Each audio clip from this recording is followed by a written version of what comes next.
हमारा कॉन्सेप्ट है वो है cash balance theory of money. इसको आप कैम्ब्रिज कैश बैलेंस अप्रोच भी कहते हैं इस थ्योरी को। अब ये क्यों हमने इसको क्यों एक्सप्लेन करना है, क्योंकि फिशर ने सिर्फ और सिर्फ आपकी इकॉनमी में मनी की डिमांड को आइडेंटिफाई किया था कि इकॉनमी में कितनी पैसे डिमांड हो रहे हैं, बस दैट्स इट। जो सर्कुलेशन हो रही है, सर्कुलेशन के लिए कितना पैसा चाहिए, सिर्फ फिशर ने यहाँ तक बात की थी। इससे आगे आपके लिए एक और cash balance theory of money introduce की। कहाँ से? कैम्ब्रिज यूनिवर्सिटी से।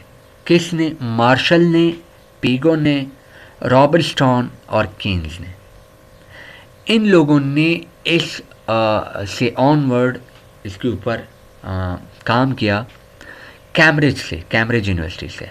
अब ये लोग क्या कहते हैं, इन लोगों ने अपने इसको टाइटल दिया कॉन्सेप्ट को कैम्ब्रिज कैश बैलेंस अप्रोच। ठीक है, चूँकि मैंने आपको कहा है कि फिशर का जो अप्रोच है वो सिर्फ और सिर्फ मनी की फंक्शन को बता रहा है कि मनी का फंक्शन क्या है, एक्सचेंज, मीडियम ऑफ एक्सचेंज। उसकी वजह से ट्रांजैक्शन वॉल्यूम वगैरह आपको मनी की जो डिमांड है पता चल रही होती है। मतलब है कि आपके जो मनी है वो एक हाथ से दूसरे हाथ की तरफ कितना ट्रांसफ़र हो रही है और इसकी वजह से ट्रांजैक्शन वॉल्यूम क्या बन रहा है, प्राइस क्या बन रहे हैं, ये सिर्फ और सिर्फ फिशर ने इसको आइडेंटिफाई किया था।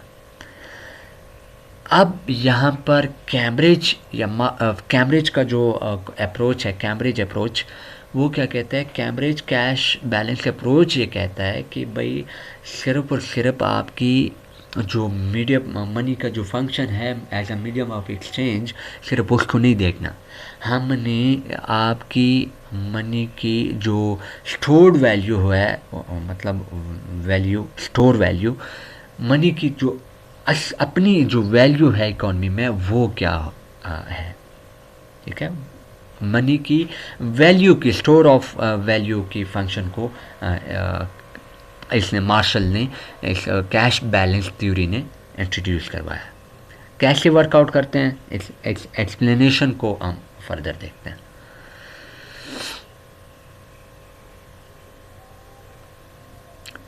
According to cash balance approach, जो आपकी मनी के लिए डिमांड और सप्लाई हो रही है उससे आपकी मनी की वैल्यू बन रही होती है।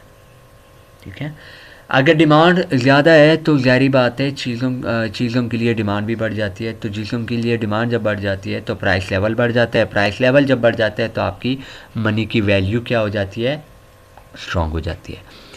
आपकी जब प्राइस लेवल डिक्रीज़ कर जाती है तो आपकी मनी की जो वैल्यू है वो भी क्या कर जाती है, डिक्रीज़ कर जाती है।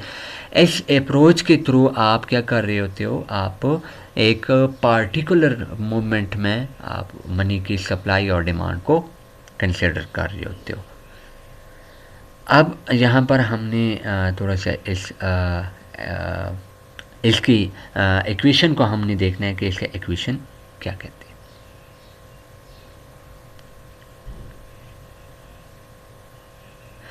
मार्शल इक्वेशन सिर्फ और सिर्फ आपकी, अगर देखा प्रीवियस में फिशर में क्या था, फिशर में ये था कि M V is equal to P T, Y की जगह पर टी था। तो इसका मतलब है सिर्फ ट्रांजैक्शन के मतलब है कि मनी, इकॉनमी में मनी के डिमांड को वो किया जा रहा था, आइडेंटिफाई किया जा रहा था। अब यहाँ पर क्या है, यहाँ पर जैसा कि मैंने आपको कहा है कि मार्शल का इक्वेशन ये कहता है कि आपकी एज अ होल इकॉनमी को देखना है, इनकम को देखना है, सॉरी, सही है। जहाँ यहाँ पर क्या है, यहाँ पर M is equal to supply of the money या डिमांड फॉर द मनी, सही है। P is equal to, as it is, price level, general price level. Y is equal to aggregate the real income. As a whole income को अब हमने देखना है। K is the fraction of the real income. K क्या है, K एक constant है, आपकी एक डिज़ायर है कि जो आपने क्या करना है, इन फॉर्म ऑफ मनी में होल्ड करना है। इनकम की एक पोर्शन आपने क्या करनी है, होल्ड करनी है। अब मार्शल का ये इक्वेशन ये कहता है, मार्शल ये कहता है कि मार्शल के मुताबिक आपके पास जो इकॉनमी में मनी की सप्लाई हो रही है और लोगों के पास देखो, फिशर क्या कह रहा था, विल हैव टू होल्ड, उसके पास अपनी ज़रूरत को पूरा करने के लिए कितना पैसा होना चाहिए, वो फिशर कहता था। अब यहाँ पर मार्शल कहता है कि आपकी ज़रूरत, लोगों की सिर्फ ज़रूरत नहीं है, लोग अपनी ज़रूरत को पूरा करने के बाद जो उसके पास इनकम या कैश होल्ड हो जाता है, उसको कहीं ना कहीं पर वो इन्वेस्ट तो करेगा।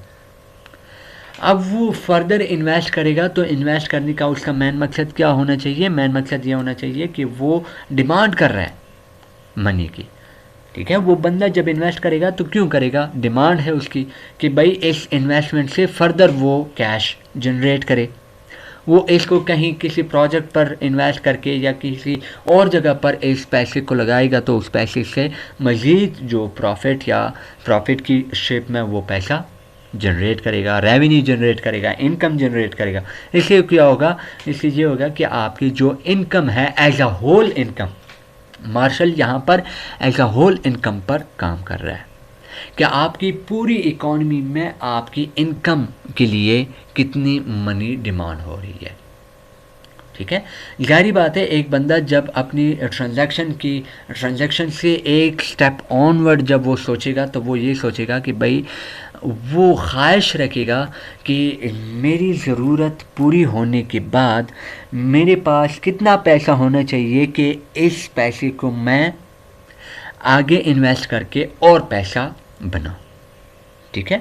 तो ये एक उसकी विश है। तो मार्शल यहाँ से ऑनवर्ड क्या कर रहा है, आपकी इकॉनमी में एज अ होल इनकम पर अपनी थ्योरी उसने पेश की है, प्रेजेंट की है कि वो कहता है कि मार्शल कहता है how much money wish to hold, सही है। तो यहाँ पर क्या है, विश का मतलब है कि वो इसको इन्वेस्ट करना चाह रहा है आपके as a whole income. Fisher सिर्फ और सिर्फ इनकम की एक पोर्शन पर, जिसको हमने ट्रांजैक्शन कहा था, वो उस पर वर्कआउट कर रहा था कि भाई आपकी जो ज़रूरत है, आपकी ज़रूरत को पूरा करने के लिए इकॉनमी में कितना पैसा होना चाहिए। अब यहाँ पर मार्शल कह रहा है कि नहीं, आप सिर्फ ट्रांजैक्शन को नहीं देखें, आप ओवरऑल अपनी इनकम पोजीशन को देखें कि आपकी इनकम से मनी की डिमांड कितनी हो रही है। इकॉनमी में आपकी इनकम की वजह से इनकम इंक्रीज़ कर जाती है तो डिमांड भी इंक्रीज़ कर जाती है। अब इनकम को आप, जारी बात है, इनकम की वजह से आपके लिए मनी डिमांड हो रही होती है, आपको पैसा चाहिए होता है इकॉनमी में। आप जब इनकम बंदा होल्ड नहीं करता, ठीक है, उसको इन्वेस्ट करता है, इन्वेस्ट करने की ख्वाहिश होती है हर बंदे की कि मैं इसको इन्वेस्ट करके फर्दर इससे मैं क्या करूं, मनी जनरेट करूं, प्रॉफिट जनरेट करूं, रेवेन्यू जनरेट करूं। तो यहाँ पर क्या है, यहाँ पर आपका जो है हर बंदे की ख्वाहिश हो रही होती है मार्शल के मुताबिक कि मैं मज़ीद पैसा क्या करूं, होल्ड करूं, मेरे पास पैसा आए और इसको इन्वेस्ट करके मैं कहीं से और पैसा बना सकूं। तो ये मार्शल ने अपनी एक थ्योरी दी है कि भाई पैसा सिर्फ ज़रूरत को पूरा करने के लिए मार्केट में पैसा सर्कुलेट नहीं हो रहा होता, डिमांड नहीं हो रहा होता, ज़रूरत से ऑनवर्ड एक स्टेप फॉरवर्ड होकर एक स्टेप और आगे जाकर हर बंदे की ये ख्वाहिश भी होती है कि मैं इस पैसे को कहीं पर इन्वेस्ट करूं और इन्वेस्ट करके इससे कहीं ना कहीं पर मैं और पैसा बनाऊं।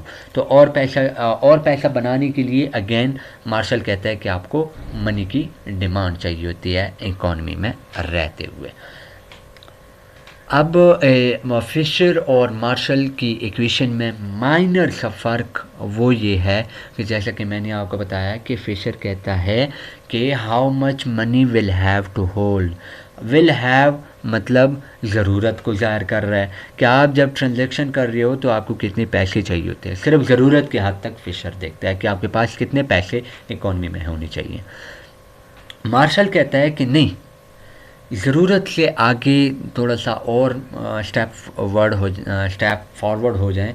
वो ये कहता है, फिशर ये कहता है कि आपकी ख्वाहिश होती है कि कितने पैसे आपके पास मज़ीद होने चाहिए हैं, तो मज़ीद होने के लिए जारी बात है वो इन्वेस्ट करता है।